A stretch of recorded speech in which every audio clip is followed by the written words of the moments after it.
Planning an effective intervention is all about being prepared for any and everything that may come your way. Your loved one has to learn how to manipulate in order to keep his or her addiction going. During the intervention, your loved one may use manipulation tactics to steer things off course. The good news is that an interventionist will prepare you for them and how to respond when they come up. So let's talk about some of these manipulation tactics. One of the most common manipulation tactics is denial. This is why when intervention letters are written, it is important to stick to the facts. The facts of events you have witnessed as a result of your loved one's addiction that are undeniable. Another manipulation tactic that is used is where your loved one will try to impose guilt and shame. This is a time when your loved one will bring up the things that have happened and attempt to make you or other people in the intervention feel as if the addiction is their fault. An interventionist can go over how to deal with this issue. However, one thing we can tell you is that your loved one's addiction is not yours or anyone else's fault. Professional victimization is another manipulation tactic that often comes up in interventions. Your loved one may try to play the victim card.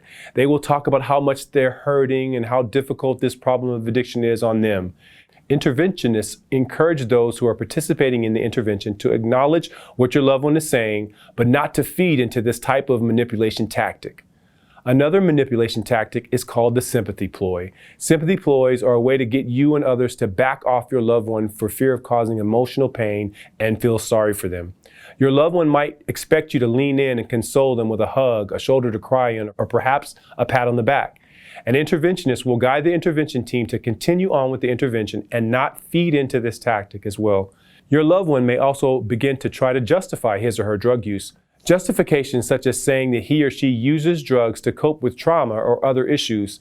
The truth is, there are many ways that your loved one may try to justify their drug or alcohol abuse. Your loved one could also begin to use rationalization.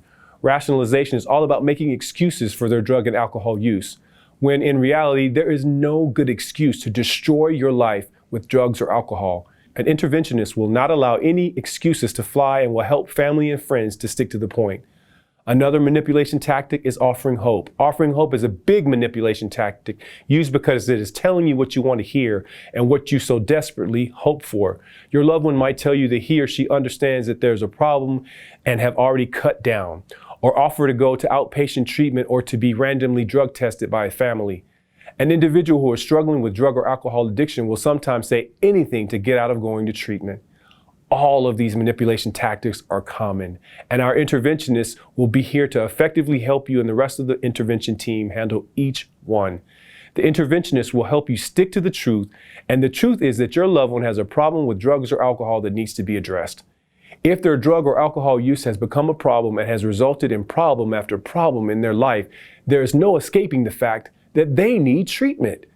Our interventionists know how to deal with all types of manipulation tactics. Aside from what was mentioned here, there are many more.